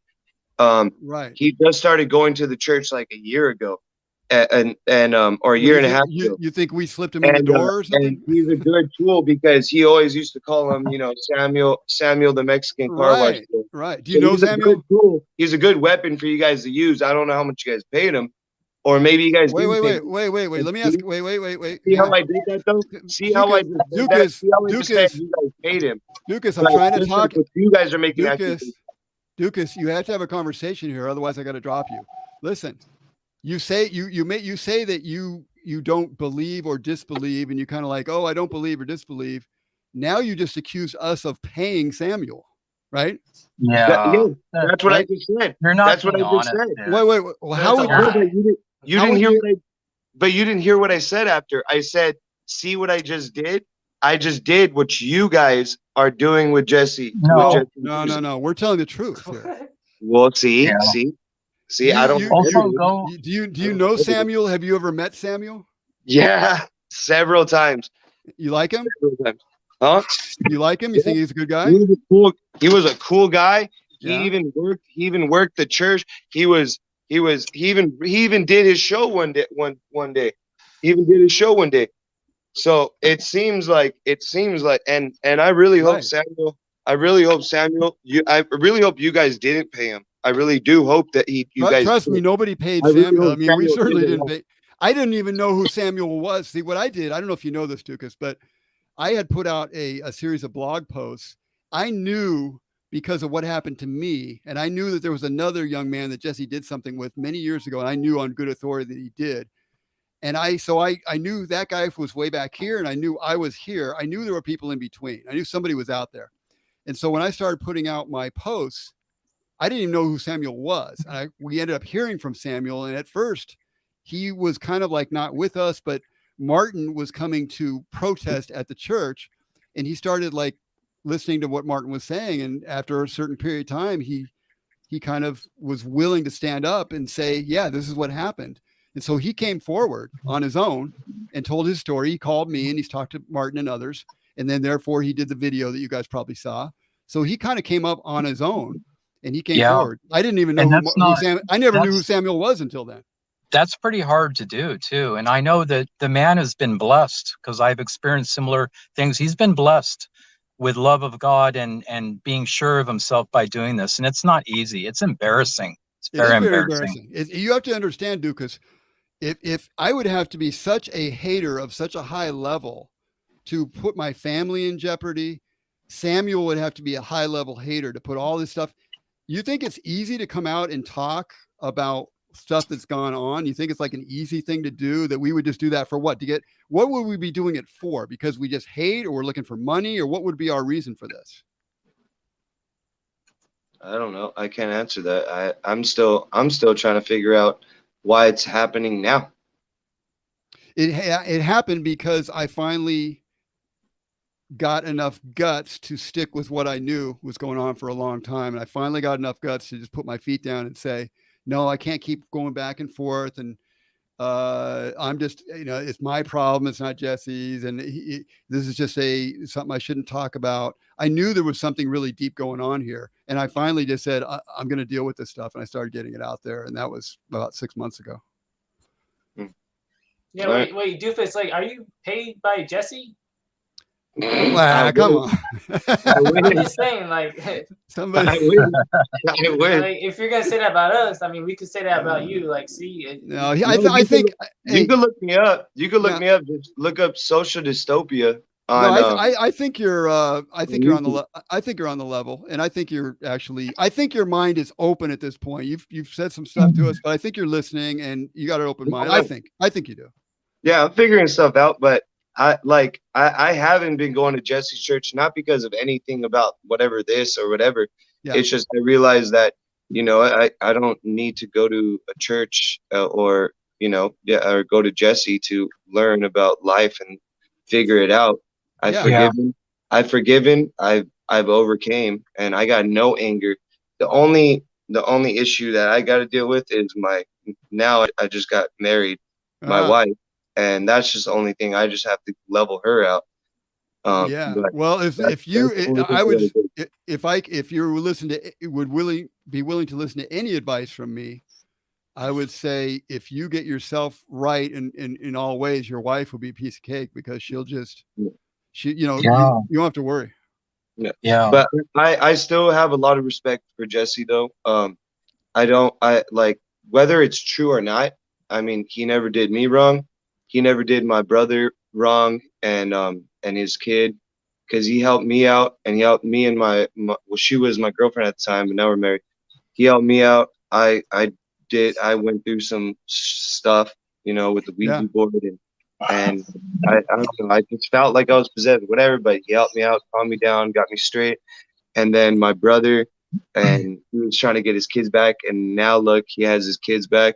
Yeah. But That's he great. was with his son, and he just my nephew was crying, and I was there with my brother, and then, you know, he just talked to us, and everything went great.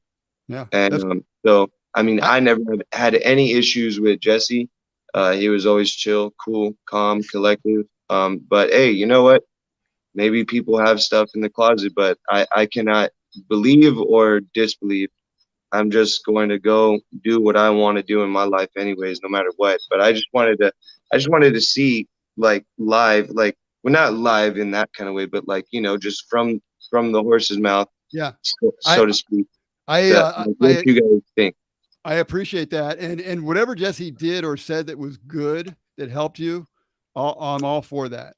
Yeah. And that was actually one of the things that stopped me from saying something for a while, because I was weighing out, hey, you know, if I say something, is it gonna, you know, am I gonna hurt good that's being done? I kind of finally realized that if people are doing wrong, no matter what it is, they need to be accountable for it. And if they did right in their life, that's great. But they still can't get away with taking advantage of people the way that's being done. And No.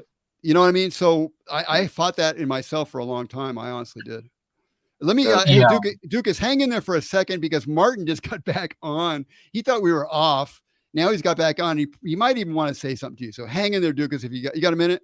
Yeah, I got a minute. Okay. yeah, I hang mean, in. we appreciate that you are open. I mean, Yeah. and He's on the level. I know he means well. Yeah. Okay, Martin, now you're back in. I don't know if you didn't know we were still doing a live stream, right, Martin? You know what happened, Patrick? What? I used the link to get backstage to your old show, oh, to like a last Saturday show. I or was something. thinking of that in the back of my mind. I should have said something about that. You Yeah, also so you I also figured gave it out. Okay. You also gave out a link that you're not supposed to give out, and now Dukas came on, and I'm glad Dukas came on. I think it's a good I thing. told you should be doing that to the Yeah, to the but people don't live do that. chat. Don't do that without, like, I didn't say that's okay. You know, I will only give it. I'm not giving that out to everybody. I would give it out. No, maybe to certain individuals. Yeah, and but then you put it out like publicly or something. No, I'm sorry, I didn't mean to do that, but I Yeah. mean, it is a good thing that you bring in your live chat people. Hey, That will just boost it's your. cool, Dukas. I mean, it's great that this worked out this way. I'm happy that he got on and gets this off his chest.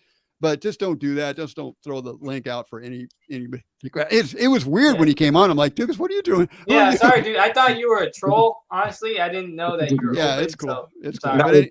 But anyway, I'll probably wrap up soon. But did you guys want to ask anything else before I get off? To be fair to you guys, anybody? I want to say one thing.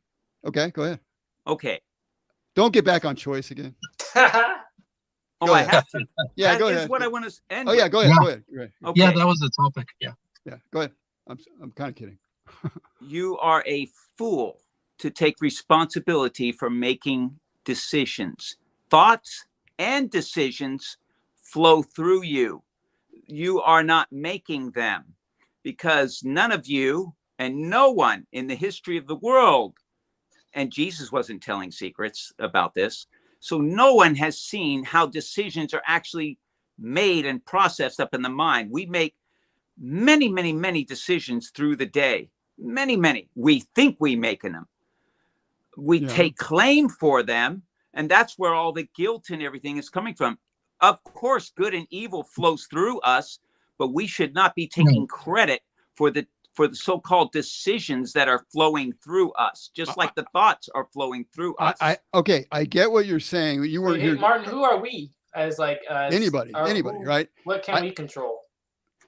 You can't control anything. You can only observe it and have faith that God will carry you through all this, and He will. But how do we decide how am I moving my arms? I'm really not trying to make fun. I just don't understand. Yeah. Again, you do not see the processes in your mind that are making those arms move. You only take credit for it, which is a big mistake, and is keeping you from having perfect peace within. Yeah, Martin. Are you able to accept that let's say you're wrong? Are you able to accept that? Let's say you're wrong. About what? Are you able to accept that? No, anything? Martin. About anything? I don't know if I'm able to accept it. It hasn't been proven. Okay. So once it's proven, then I'll know it if I have a fit or whatever. Oh, I'm wrong. Oh God, I can't accept it. I'll cross that bridge when I get to it. But until you can show me the processes that happen in the mind to make a decision. Now we're making many, many decisions through the day. So show me that process in the mind, replicate it, describe it, have a vision about it, and tell me about it. Okay. Okay. Ask God to show you. Martin, I think. Go ahead, Lucas. Go ahead. Or whoever's talking. Go ahead. I was going to say, do you believe that it is impossible to make people perceive you how you want to be perceived? Everybody will have their own perception of who you are. It is impossible to make somebody perceive you how you want to be perceived. Well, it's egotistical to care what they perceive you as anyway. It is nice if they perceive you correctly. It's good for them. And if you're trying to spread a good message, it's good for them. It's good for you, but it's not necessary for your peace. Hey, go ahead. The thing is, I totally agree with you, Martin, as far as the thoughts. Those are not coming from us. We're a vessel, like the Bible says, of good or evil. Right. And the evil distinctively acts in a way with words in our head, with us talking to ourselves, all this. And the light is just like that silent Holy Spirit, right? Do you know why you agree with me on the thoughts? I don't take, but I don't take credit for either one. But I will say, when I do take credit for making decisions. Yeah, no, I take that back. I take credit when I make a selfish, like eating too much, and I see that I shouldn't, but I go with the thought. I just went with the thought, okay? But then last night I didn't. Because I saw it. No, you didn't. It captured you. It captured you and took you along. I know. Okay, listen. You're claiming responsibility when it doesn't exist. Martin. So I had no fault in that, Martin? I had no fault in that? The only fault in it is that you took credit for it. No, it's not a matter of credit. Guys, hello. Do I still have a show here? Do I lose control once? Yeah, sorry. I think once I'm going to blame this on you, Dukas. But hey, Martin. Now another guy wants to come in. I'm going to bring him on in a minute too. Wait, another guy? Yeah, another friend. Excellent. Yeah, is it Armand? Oh, I'm not going to say who it is. He's under a pseudonym tonight. Spock. Hey, you guys can. Spock? Yeah, Spock is here. I don't want to bring him on quite yet because I'll never be able to say a thing once I get him back on the show. Yeah, I just want to say, you guys can argue this. You guys can argue this all you want, but But let me just bring this back to the original point of the show with Dukas. Dukas, by the way, I don't know if you know this, but Martin Francis is the guy that lived with Jesse for 30 years. Just so you know, he's a real guy. That's him right there. Yep. I heard about it. Okay, so what was I going to say? Let me bring this back to me taking responsibility for committing adultery. Okay, with my family and doing wrong. And when I took responsibility, you didn't hear this, Dukas, earlier, but I don't think you did. But earlier, I took responsibility for that, and I realized I was responsible, that I was harming my family, and I really wasn't thinking that much about them. Unfortunately, I just wasn't giving it thought that much. But once I realized that last night, wow, I could see what they're going through. I could see from their point of view, and not just looking from my own point of view. It made me realize something more. It was like a wake-up call to a certain extent. So I don't know how this necessarily plays into you're saying, well, you're not at fault or whatever, Martin. But when I was willing to say it was my responsibility, whether I could see to do right or not, it was still, I saw it was my responsibility to guard my family. Oh, and that's just words we've learned. No. No. I'm sorry. It was you're missing something, Martin. As a man and as a husband and as a father, you have certain responsibilities. Whether you say it's your fault or not your fault, you still have certain responsibilities and duties. And God within will cause you to live up to those responsibilities. That's what he's doing now. He will, right? Or Satan will cause you not to. Right. But you are not making those decisions. You know what? Whoever's making the decision, I don't know. All I know is there you go. Now wait. All I know is something in here woke up to a new reality last night that made me see how wrong I was and able to talk to my family in the right way about all this stuff. That's all I'm saying. Who it was it me? Was it? I don't know what it was. It was something inside me. That's all I know. My phone turned off. Oh, well, go ahead, Dukas. Oh, we lost Dukas. All right. Yeah. We lost. That was very interesting, right? Having Dukas on. Yeah. I mean, I didn't do that on purpose, but it was interesting. And we gave him a chance to say his thing. Yeah, I was kind of unfair to him. I thought he was a troll. I think his mind is open. Would you at least possibly agree with this, Martin, or not? That since there is a hell and a heaven, that the hell is for damnation and there is vengeance for some, that there had to be some responsibility on the individual to be cast to hell. Otherwise, there would be no vengeance. No, actually, would be no cause to have a hell if there was no responsibility on the individual whatsoever. Once evil spirits are created, there has to be a home for them to go to. That's why hell is created. We're talking about human souls, not the evils. We know that. Well, human souls are what? Where? Have you seen the soul lately? Have you seen your own soul lately? You Hello, are David. a talking soul. I mean, you are a talking soul. Hey. Just answer Mr. the question Sandy. here. Answer the question. You guys are so into your argument, you don't see a new person. No, I'm just asking. I asked for a simple answer, and he's going off on a tangent. Please direct the answer directly. That's why this thing gets too philosophical at a certain point. Ship it full. Well, it's a valid question. Okay, go ahead. What's a valid question? Say it again, Fabian, real quick. The Judean people. We know since we know there's a heaven and hell, and we know that hell is horrendous, and Jesus has warned about it so much.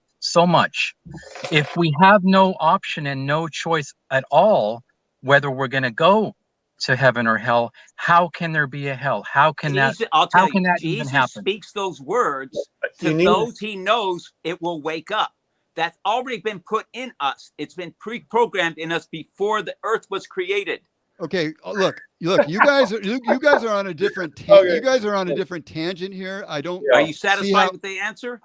I don't see how it answered you directly. It's not. I think this is more of a philosophical discussion.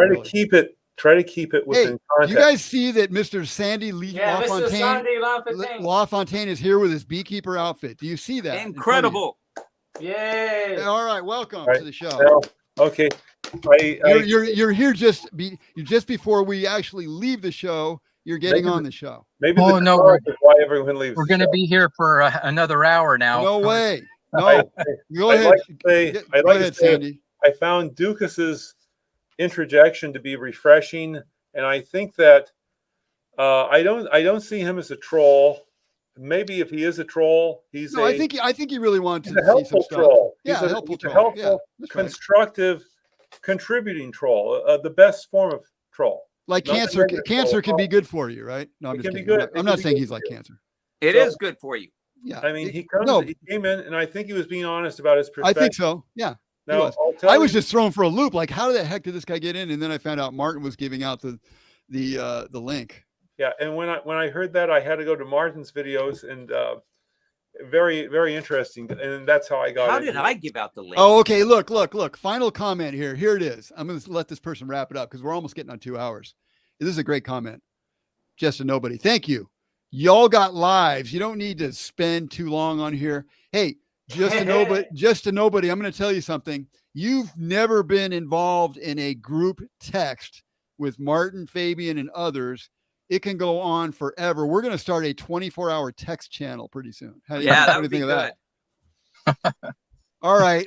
So anyway, you guys can keep this thing going. Talk a little more. He just got here, right? Oh yeah, go ahead if you want to say a little bit more, Mr. Sandy LaFontaine. I'd like to say that Ducas's perspective is understandable because you have to take a look.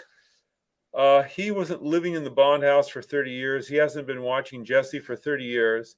Most people who like Jesse hear what he has to say. There's something that resonates in his message. And then here, some of the people associated with Bond have this to say. And it impacts them in a manner similar to how it impacted me, where, what could I say, traumatic inconvenience. Yeah. And that you have to rework your model on how the universe works in order to adjust to this, yes. in order to interface with it. It's like you have a certain paradigm on how things are, and then all of a sudden some Darth Vader says, "I'm your mother." Okay, now young Skywalker has to, whoa, he's going to be shocked, and he has to revise his thinking when he finds out Darth Vader was his mother. Right. And can we say, Sandy, that you know Bond pretty well? Can we say that? You could say that I know Bond very well. Yes, I could say that very much about him. But And That was a good perspective, Mr. the Sandy. biggest trauma is to see, for people to admit and be humble enough to see their own gullibility, because there was a lot of warning signs before this homosexuality thing came out. A lot, but people tend to doubt themselves. Right. They tend to doubt themselves, and they need to believe what they see. Let me throw one in from Skip to kind of end off. And I know Martin's going to want to salivate at this one and prove that it makes him right. You always get after Fabian for saying, like he likes to say, "I'm right. I've been proven right. 10 years I've been right." And you guys need to recognize. I don't say that. a little bit. All right. So here's what Skip is saying. I know Martin's going to be salivating, coming after me like a dog. I can feel it. Patrick, this question is for you. If we don't make choices, why do we have to take responsibility? All right. He's going to say, "See, made my point." I'm going to say, let me just say it one more time. and I'm going to say mine too. Thank you, Pat. Go ahead. Thoughts and decisions flow through you. We are vessels. They flow through you. Mm-hmm. The moment you take responsibility for these decisions, the moment you have no peace, the moment you are screwed up, and the moment you can make a decision to undo your decisions that you made to be hang on here, because when I talked to my family after last night, I had more peace. And because I think we're talking about something slightly different. Yeah, it's temporary until they turn on you. I'm thinking I'm talking about something slightly different. Yeah, you're off on a little tangent, I'm talking about being sorry when I realized what I had done to my family. I'm talking about being sorry about that. And that caused me to talk to them in a certain way and realize I did have you may not say I have a spiritual responsibility, whatever it is, but I certainly had a responsibility as my role as a father. And that woke me up. Now, could I have done anything different than I did? Probably not till I woke up. Realistically, no, not till I woke up. But I did. It was enough. And what woke you up, Pat? Did you wake yourself up? No. No. Okay. Case. I rest my case. Yeah, I'm not taking responsibility for waking up. Right. Of course. So then why are you taking responsibility for going to sleep? I'm not. I'm taking responsibility for being a father. I'm taking responsibility for being a father and a husband, and realizing that I led my family astray. Whether I could at the time do anything about it, at least now I know what kind of damage I did. Well, I just and want you to know more and exactly. basically, I apologized. And giving a sincere apology is a good thing at the right time. Yeah. Yeah. Well, they could have thrown that back in your face. It was just their good, big. You know, they accepted it. They said, "Great, I'm happy to hear it. You know, hear you apologize." But that shouldn't have anything to do with their own peace. But I had peace as well from what I said and what I needed to say, whether they would have rejected or not, I believe. Oh, okay. Well, we won't know that, but I'm going to add. Guys, we're at the 2-hour mark. I'm gonna add Dukas back in to help say hello and goodbye. Hey, Dukas. What's up, guys? We're closing the show off, but I just wanted to bring you in to be able to say hello again. And there's a new guy that came in. Say hello to Mr. Sandy LaFontaine next to you. What's up, Mr. Sandy? And I just wanted to bring you back in, but I do need to wrap it because these guys are, we're getting into something that may not be able to be totally answered tonight as far as choices and what you're responsible for and all that. I was just making my statement about my apology to my family. That's all. No, most definitely. Yeah. Well, if you guys want to invite me to another stream, what's your email address? Just do social dystopia 56 at gmail.com. 56 at gmail.com. Yes. Well, I think it was a nice thing to have you on. It's such a nice surprise. I was so shocked. I couldn't figure out how you got on. I really thought you were like a hacker or something. No. And sorry about that, Dukas. I misjudged you, man. I thought you were someone else. We were thrown for a loop, but I'm glad that we kept him on. Wasn't that kind of cool to have him on and just have him be able to see what we're talking about, and he can make his own decision, whatever, or not make a decision. I suggested you should bring on people from the chat line anyway. Yeah, and there it is. So it kind of came about, and Martin just kind of like went out a little ahead of me, but that's cool. He challenged me, and it was a good challenge. So Dukas, thanks for your challenge, and we'll keep your address here. What are your subject matter that you're like to talk about the most? What I like to talk about is a lot of stuff, but mainly I like to talk about I know the solution, and I don't want to get off in another tangent because this is a long conversation, but I know the solution where how we all can get along. I know the solution. I got it. Oh, good. But I also, on the side, I catch PEDOs. I can't say the word. I don't know if they'll cancel you if I say pedo. Well, I just said it. But I catch pedos as well on the side. I'm going to be making another channel. But I have a channel on YouTube, Social Dystopia. Haven't uploaded yet because I'm focusing on catching pedos and making another channel. And but yeah, you got a pedo for you to catch. Well, I'm wondering about that because that's good, but I think most people are interested in catching pedos too. I think we're all interested in that. Well, it's really easy. I think everybody should do it because it's really easy. There's certain apps you download. Literally, you can catch one within 6 hours. I've caught 3 within 8 hours. But sometimes you got to stay up pretty late. But yeah, that's a different story. But now, what do you do? Do you throw them in jail? What do you do when you catch them? When I catch them, I shame them. And then, but I need more people. And then I'll start calling the cops. You shame them? They have no shame. That doesn't do any good. Oh well, yeah. Well, people they go after they get over their shame. They go right back to doing what they do. I caught an Antifa person. So sometimes it works really well. All right. Sometimes it works really, really well. Interesting. Okay, so we'll keep your information here. Thanks for being on. Thanks for jumping in, Mr. Sandy LaFontaine. Thank you for the main guests, Martin Francis, Fabian Asensio, Paul, and I think that's it. So thanks to everybody for being in the chat. It was an very interesting, different kind of show tonight, but very interesting stuff. So thank you guys all for being with me, and I got to if I can find a way to get out. If I can't find a way out of here, then we're never going to end the show. Well, so I'm going to leave. I'll leave right now, but thank you guys. Y'all have a good one. Thank you, man. And thanks everybody. And we're going to end it here. So thanks everyone for coming in. Thanks for supporting. and Adriana, I believe it was it Adriana? Yeah, Adriana. What's the last Adriana, name? thanks for support if she's still here. We have more comments, but we can't take them. It's over 2 hours. Thanks all. And we will,